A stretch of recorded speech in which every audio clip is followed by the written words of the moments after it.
जय जगन्नाथ नमस्कार। आज आम राज्य ओडिशा पाई एक अत्यंत शुभ दिन भल दिन।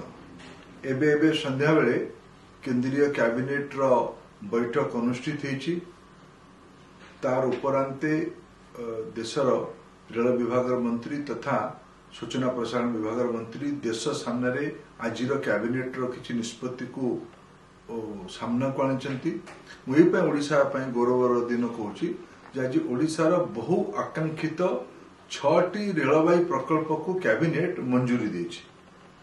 बादाम पहाड़ केउंझर गड़ नुआ लाइन 2107 कोटी टंकार, बांगिरीपोशीरू गोरु महिषाणी नुआ लाइन पखापाखि 2500 कोटी टंकार, गुणपुर थेरुवाली नुआ लाइन 1326 कोटी टंका, जूनागढ़ नवरंगपुर नुआ लाइन 3264 कोटी टंका, मालकानगिरी पांडुरंगापुरम भाया भद्राचलम स्टेशन पखापाखि 3600 कोटी टंका, मयूरभंज जिलार बुरामरारू पश्चिम बंगाल चाकुलिया पर्यंत नुआ लाइन रे पखापाखि 1500 कोटी टंका, सर्वमोट 15,000 कोटी टंकार व्यय बरादरे 6टी महत्वाकांक्षी रेलवाई प्रकल्पर आज कैबिनेट आर्थिक मंजूरी देछि।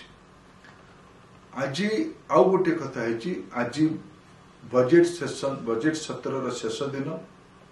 यही बजेट सत्र रे देशर प्रधानमंत्री दृष्टिर पूर्वोदय को अर्थमंत्री गोटे नुआ कल्पना देथिले।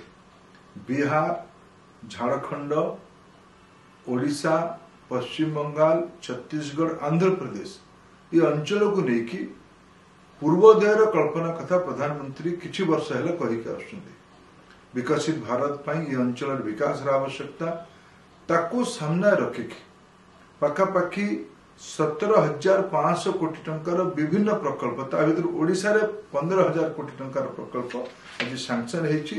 या द्वारा ओडिशार मयूरभंज, केन्दुझर, कोरापुट, मालकानगिरी, रायगड़ा, नवरंगपुर, कलाहांडी जिला गुड़िकर अर्थनैतिक विकास हब, नुआ रोजगार सृष्टि हब, यात्री परिवहन रे अनेक नुआ सुविधा आसीबो, मालवाही परिवहन रे सुविधा आसीबो, ओडिशा तथा पड़ोसा राज्य गुड़िकर शिल्पांचल विकास, ओडिशार बंदर गुड़िकर द्रुत विकास ये सबू काम हो पार।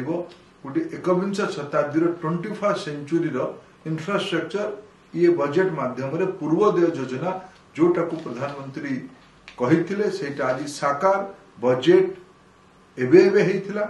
बजेट उपरांत प्रथम कैबिनेट बैठक रे आज ये निष्पत्ति होईछि। मु माननीय प्रधानमंत्री नरेंद्र मोदी को या अनेक अनेक कृतज्ञता जनाऊछि ओडिशा तरफ। आउ गोटे महत्वपूर्ण निष्पत्ति आज कैबिनेट रे निया गला।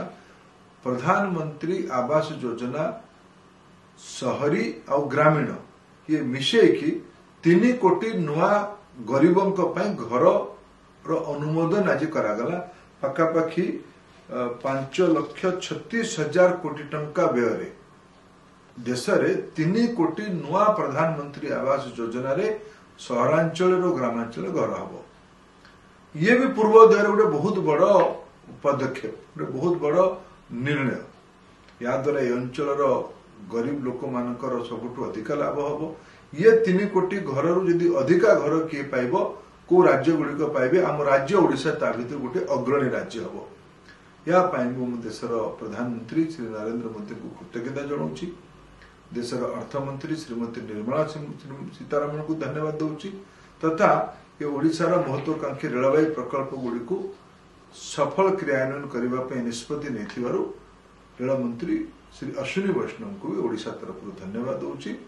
ओडिशावासी या द्वारा लाभ पाइबे, ओडिशार विकास हम, ओडिशार द्रुत प्रगति हम। बहुत बहुत धन्यवाद। नमस्कार। जय जगन्नाथ।